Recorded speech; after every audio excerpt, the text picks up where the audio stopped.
Pelajar yang baru lulus mengeluhkan kebijakan penghapusan wisuda perpisahan di sekolah kepada Gubernur Jawa Barat Deddy Mulyadi viral di media sosial. Pelajar itu mengaku miskin dan tidak punya rumah, tetapi di satu sisi masih ingin kebijakan wisuda perpisahan tidak dihapus. Seperti diketahui, Gubernur Jawa Barat Deddy Mulyadi menghapus kebijakan studi tour dan wisuda perpisahan di masa kepemimpinannya karena dirasa banyak kegiatan di luar belajar mengajar yang kerap memberatkan orang tua siswa. Kita akan membahasnya bersama pemerhati pendidikan dan anak Komisioner KPAI periode 2017-2022 Retno Listiarti dan anggota DPRD Jawa Barat Komisi 5 Dede Chandra Sasmita. Selamat malam Ibu Retno, selamat malam Pak Dede. Selamat malam. Waalaikumsalam warahmatullahi wabarakatuh. Terima kasih sudah bergabung bersama kami di NTV Prime. Sebelum kita mulai diskusi, kita akan sama-sama simak informasi berikut ini. Terus kemarin kalau yang anak SMP yang bercerita itu anaknya siapa? Coba dibawa orangnya. Dibawa orangnya. Saya bukan anak SMP, saya udah lulus Pak. Lulus dari mana?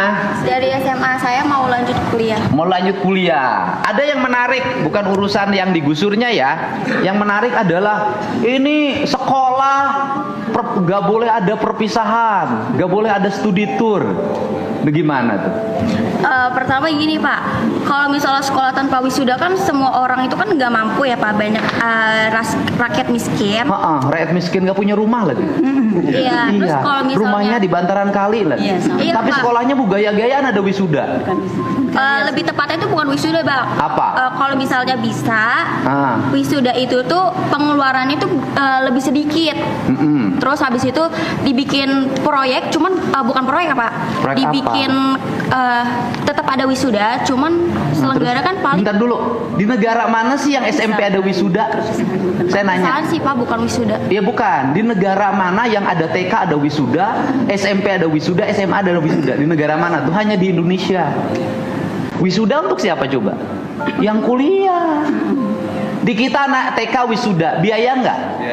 Iya Pak. Punya rumah nggak yang ikut wisuda TK itu? Nggak, pakai bantaran sungai. Ya kan? SMP wisuda lagi, punya rumah nggak? Enggak. SMA wisuda lagi, punya rumah nggak? Terus kemudian kemarin ada ibu-ibu yang nangis-nangis, 5,4 juta harus bayar studi tour ke Bali. Pada akhirnya sekolahnya ditelepon oleh Kadisdik dan dibatalkan. Nah, saya nanya, gubernur melakukan itu buat siapa? Ya untuk rakyat semua Pak. Nah, iya, untuk orang tua. Iya. Ya kan? Lebih tepatnya bukan gitu sih Pak. Apa? Saya kan biar adil nih ya Pak. Semua murid itu biar bisa ngerasain perpisahan. Oke. Wisuda. Terus gini, ngerasain perpisahan, duit perpisahan dari siapa? Dari orang tua. Membebani nggak? Bisa ya membebani Pak. Iya, bukan membebani nggak? Iya. Membebani. Terus kalau tanpa perpisahan emang sekolah jadi bubar?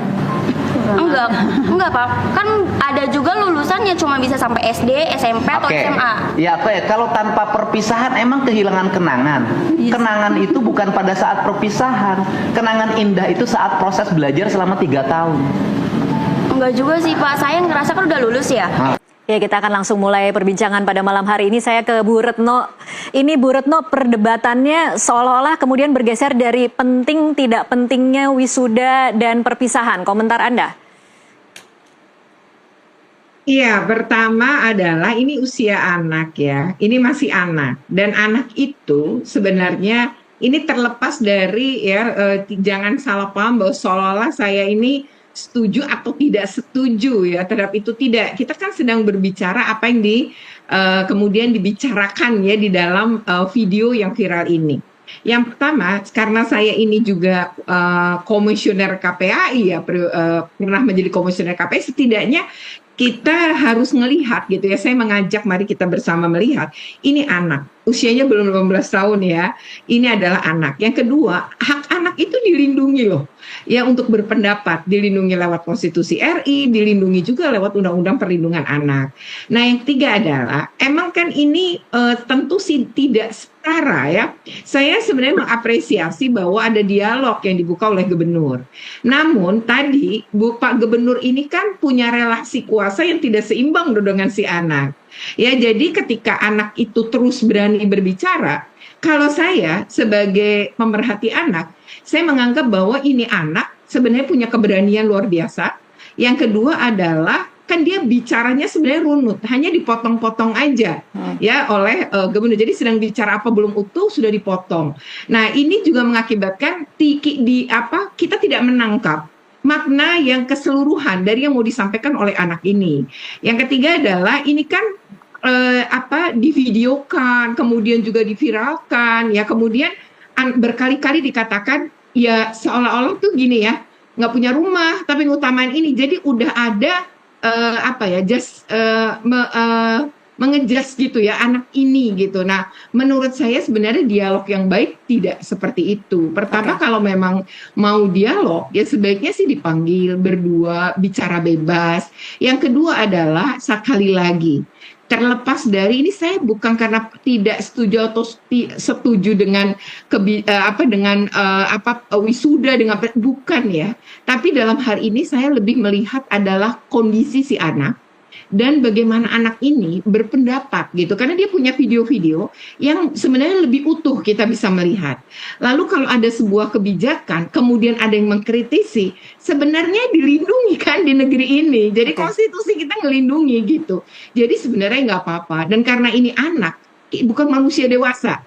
Ingat, kita pernah jadi anak, tapi anak kan belum pernah jadi orang tua, jadi guru, atau jadi gubernur apalagi gitu. Jadi tentu cara berpikirnya beda dengan orang dewasa. Jadi pendekatan dengan anak ya, mendengarkan anak, saya rasa menjadi hal penting, apalagi sebuah kebijakan.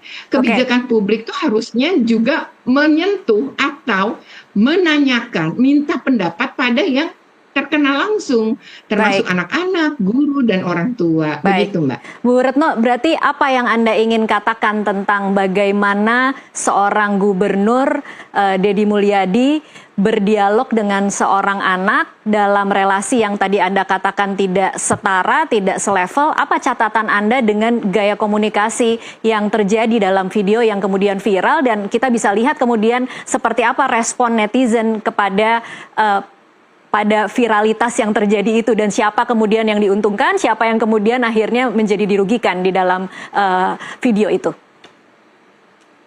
Iya, pertama memang Kang Deddy ini kan punya ciri yang begitu ya. Jadi artinya itu karakter. Nah, itu sebenarnya sesuatu yang nggak apa-apa. Saya juga senang sih dengan cara ceplas-ceplosnya beliau gitu. Tetapi ketika berdialog dengan anak nih beda gitu ya. Jadi cara kita berdialog antara orang dewasa dengan anak tuh lain. Nah, yang kedua adalah ini kan seolah mengaburkan ya. Jangan sampai kita juga gini ya. Orang Indonesia ini suka gini loh. Seolah kalau kita membantah gitu ya, atau kita punya pendapat berbeda kemudian dianggap tidak suka, padahal kan enggak. Ini kan soal mengkritisi ya, itu satu. Jadi bukan masalah kontennya ya Bu Retno, bukan masalah kita pro atau tidak pro dengan kontennya, tetapi dengan bagaimana caranya, begitu ya? Betul. Dan yang kedua, kita harus menghargai anak ini. Kalau saya lihat bacaan di netizen ya setelah diupload video ini, itu lebih banyak menyerang anak ini kan. Jadi misalnya dengan kata-kata yang menurut saya sangat menyakitkan, itu harusnya tidak boleh dilakukan, dan itu contoh buruk pada anak-anak kita. Misalnya kalimat udah miskin, belagu, sok kaya apa gitu.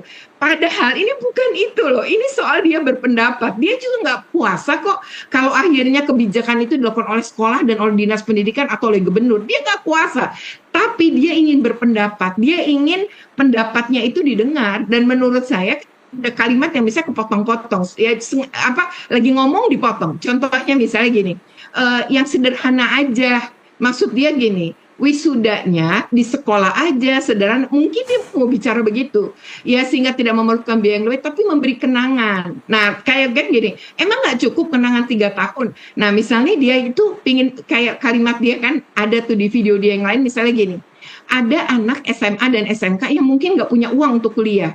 Nah, makanya pada level SMA ini, kayaknya wisuda itu menjadi hal yang diinginkan, begitu kan? Nah, saya juga orang yang sepakat bahwa TK, SD, SMP itu nggak perlu.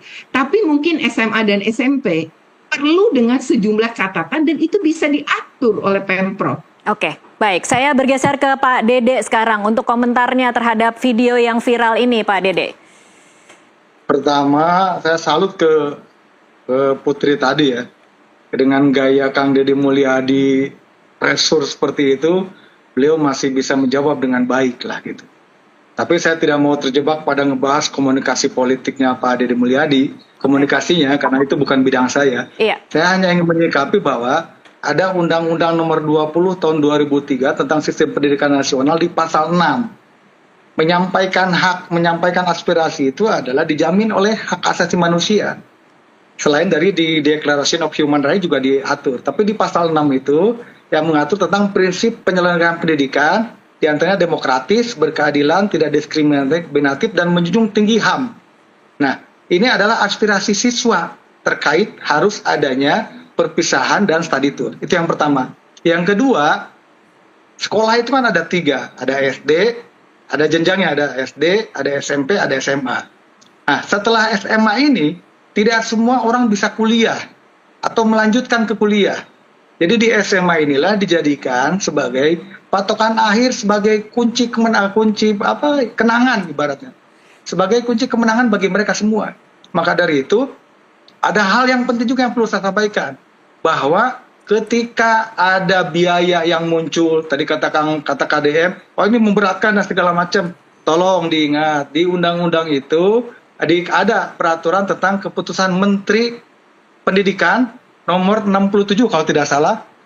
Itu membahas tentang bahwa ada komite sekolah. Nah, komite sekolah itu adalah orang-orang yang memang ditunjuk oleh pihak sekolah dan masyarakat untuk bisa mengkomunikasikan terkait. Pak Dede. Ya, halo? Iya, Pak Dede. Ya, siap. Iya, silahkan Nah, Pak. ini. Begini Bu, terkait ide ada Kemendiknas nomor 75 tahun 2016, bahwa pihak sekolah, guru, berikut siswa menginginkan perpisahan lah, itu yang paling pokok. Yang selanjutnya, sebetulnya yang perlu kita garis bawahi, tidak ada satupun surat edaran larangan perpisahan atau larangan study tour dari Deddy Mulyadi saat ini. Tidak ada. Ada juga surat edaran dari Bupati sebelumnya, Pak PJB, terkait itu pun boleh dilakukan asal di wilayah Jawa Barat. Tapi Kang Deddy Mulyadi tidak ada dalam surat gubernur. Pergubnya tidak ada, instruksinya tidak ada, berupa surat tidak ada. Kenapa tidak ada dalam bentuk surat? Karena surat dari gubernur, kalaupun itu keluar, bertentangan dengan Kemendiknas nomor 75 tahun 2016. Baik. Gitu. Oke. Kalau Gimana sekarang bertentangannya? Iya. Bertentangannya adalah karena itu adalah study tour, perpisahan, itu dikelola atau dilaksanakan, diusulkan dalam forum komite sekolah. baik. Oke. Gitu. Berikut Baik. orang tua wali gitu. Baik, Siap. Saya tadi tahu Bu Retno tidak mau terjebak membahas soal ini, tapi mau tidak mau harus kita bahas sedikit soal bagaimana kemudian ini perdebatannya adalah kebebasan berpendapat versus kemudian kebijakan tidak perlu ada wisuda. Jadi kemudian kalau kemudian dihadapkan dengan dua komponen ini, mana sebenarnya yang harusnya ditempuh ketika kemudian kita memiliki ada satu video viral yang seperti ini yang membuka ruang diskusi, apakah memang perlu dilarang atau sebenarnya ini bisa kemudian menjadi kebijakan masing-masing sekolah atau masing-masing individu, masing-masing orang tua, atau seperti apa sebenarnya? Mungkin saya ke Bu Retno lagi. Iya, pertama saya sepakat gitu ya dengan Kang D ya, yang anggota Komisi 5 ya Pak dari DPR Ya, betul. di Jawa Barat Provinsi Jawa gitu. Ya, pertama tuh menurut saya adalah aturan. Jadi kita harus berdiri di atas aturan. Jadi kalau aturannya tidak mengatur, kemudian kita mengatur dan bahkan kemudian melanggar ketentuan di atasnya, maka sebenarnya kan berarti terjadi pelanggaran aturan oleh pengambil kebijakan. Jadi dalam hal ini bukan soal setuju atau tidak setuju, tapi ini soal bagaimana harus berdiri di atas aturan. Yang kedua adalah ini pernah nggak dievaluasi? Jadi itu cuma gini ya. Oke, ini memberatkan gitu. Versi siapa? Versi ada orang yang ngadu. Oke, pasti ada pro kontra. Tetapi kalau kita sebagai pengambil kebijakan, maka seorang pejabat itu harus pakai data menurut saya. Nah, data itu harusnya dibikin karena Kang Deddy ini bisa nyuruh kepala dinas pendidikan ya untuk melakukan semacam survei kecil misalnya dengan Google Form, pendapat siswa, pendapat guru, pendapat orang tua, sehingga kalau memang harus dilarang atau tidak, itu kuat berdirinya. Nah, menurut saya ini kan kurang mendengar. Dan ketika ada yang berbeda, seolah menyerang. Padahal menurut saya enggak. Baik, gitu. saya ingin ke Pak Dede lagi. Pak Dede, tapi kalau di DPRD Jawa Barat sendiri, ada tidak sih kemudian sekelompok masyarakat yang kemudian mengeluhkan bahwa ada pungutan untuk wisuda dan perpisahan? Adakah seperti itu selama ini? Yang kita terima selama ini adalah pihak sekolah, baik swasta ataupun negeri, yang memang komplain terkait adanya kebijakan itu. Gitu. Kebijakan larangannya berarti ya? ada. Berarti mereka ingin mengadakan?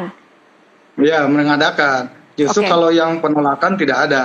Maka dari itu sebenarnya Jadi dari begini. mana kira-kira ini KDM tiba-tiba mengatakan bahwa orang tua merasa diberatkan, kemudian harusnya tidak ada wisuda di level SMA?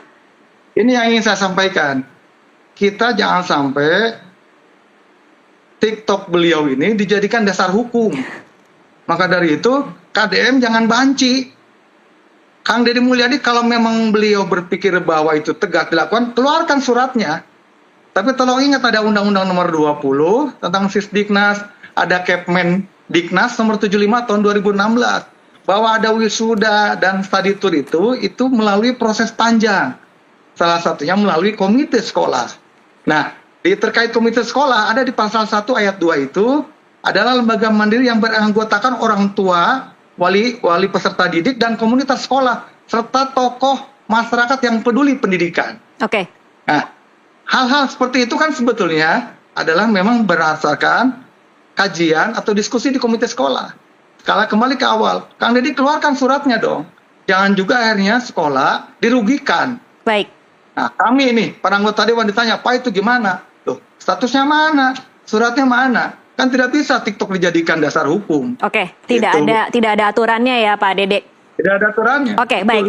Ini pertanyaan terakhir saya sekaligus penutup dalam diskusi kita pada malam hari ini. Saya ingin Pak Dede dan juga Bu Retno mengungkapkan kira-kira harapannya seperti apa setelah ini, karena anak ini di media sosial sudah terlanjur terbuli. Jadi apa kira-kira harapan dari Bu Retno dan Pak Dede kelanjutan setelah anak ini tereksploitasi dengan cara yang sangat cukup mengerikan ya untuk ukuran anak-anak, karena kemudian semua data-datanya dibuka dan narasinya memang sangat tidak menguntungkan untuk anak ini. Bu Retno dulu mungkin. Ya, pertama kita semua ini harus punya cara pandang perlindungan anak dan perspektif anak, ya, serta psikologi perkembangan anak. Nah, ini kita betul-betul tidak melindungi, ya. Jadi ini berdampak sangat buruk, bahkan kepada mungkin keluarga dan saudara-saudara si anak ini sendiri. Nah, menurut saya ini konteks yang harus dipahami dan melalui Nusantara TV, ya. Saya rasa ini penting sebagai sebuah edukasi kepada masyarakat. Jadi kita harus memandang anak sebagaimana manusia yang belum dewasa dan pada posisi dia ya sebagai anak. Yang kedua, menurut saya kebijakan apapun boleh, tapi kebijakan publik itu punya syarat-syarat, dan syarat-syarat ini tampaknya belum dipenuhi. Nah, lalu yang ketiga atau yang terakhir, saya berharap bahwa ini harus didengar misalnya dengan cara usulan masyarakat. Misalnya gini, study tour kalau kepentingannya pembelajaran itu ada loh di dalam kurikulum dan ada dalam peraturan kementerian. Jadi sebenarnya boleh, kayak misalnya bagaimana sejarah, anak-anak boleh belajar di museum. Atau misalnya tentang alam, anak-anak boleh mengunjungi hutan di sekitar wilayahnya. Jadi sebenarnya bisa, dan itu adalah dalam menunjang, jangan belajar di kelas aja gitu. Jadi nggak bisa juga dianggap disamaratakan semua, tidak. Nah, makanya di sini penting dialog, mendengarkan dan mengumpulkan data kepada para pihak sehingga ada dua sisi, ya, bukan hanya netizen saja yang menilai. Netizen aja yang menilai kebanyakan tidak berasal dari Jawa Barat loh. Oke. Kalau saya lihat di media sosial juga ya Mbak ya. Oke, saya pikir itu. Oke, Pak Dede terakhir. Oke, pertama begini, saya menyampaikan turut berduka mungkin ya bagi anak ini, karena akhirnya jadi korban bulian. Satu hal yang ingin saya sampaikan, tolong Kang Deddy Mulyadi harus juga merubah polanya dengan siapa berhadapan, kategorinya bagaimana, umurnya gimana, pendidikannya gimana. Karena menurut saya banyak TikTok beliau yang akhirnya seolah begitu menyerang gitu kan. Satu. Yang kedua, dengan gaya beliau seperti ini, sebetulnya ada beberapa kewenangan yang akhirnya dilewati oleh beliau. Bisa saja contoh itu kewenangan bupati, kewenangan wali kota, kewenangan disdik contoh, tapi dilewati sama beliau. Tolong diingat, kita adalah negara kesatuan berbentuk republik yang terdiri dari nasional, pemerintahan pusat, gubernur, dan kabupaten kota. Kalau contoh kita masyarakatnya atau negara sosial, kewenangan sepenuhnya ada di presiden, ada di kepala negara untuk mengeksekusi hal-hal yang kecil. Kita tidak. Masih negara kesatuan Republik Indonesia berbentuk republik. Selanjutnya, kami dari DPRD juga tidak pernah diajak ngobrol terkait ini. Ini bagaimana nih ijazah? Kalau dibagikan, nanti diganti oleh Pemda contoh. Terus ini bagaimana study tour? Hanya karena bermuara dari kasus Depok, kecelakaan 11 orang yang meninggal itu, siswa, akhirnya mencuat gitu kan. Nah, kami dari DPRD, Boyao diajak rembuk itu terkait hal ini. Karena RPJMD beliau juga itu melibatkan kami sebagai penyelenggara pemerintahan. Baik. Itu mungkin yang ingin saya sampaikan. Terima kasih. Baik, terima kasih Pak Dede Chandra dan Ibu Retno Listiarti untuk waktunya bersama kami di NTV Prime. Dan pemirsa, diskusi tadi sekaligus menutup jumpa kita dalam NTV Prime kali ini. Mewakili seluruh kerabat kerja yang bertugas, saya Tasya Litmila undur diri. Terima kasih atas perhatian Anda. Sampai jumpa.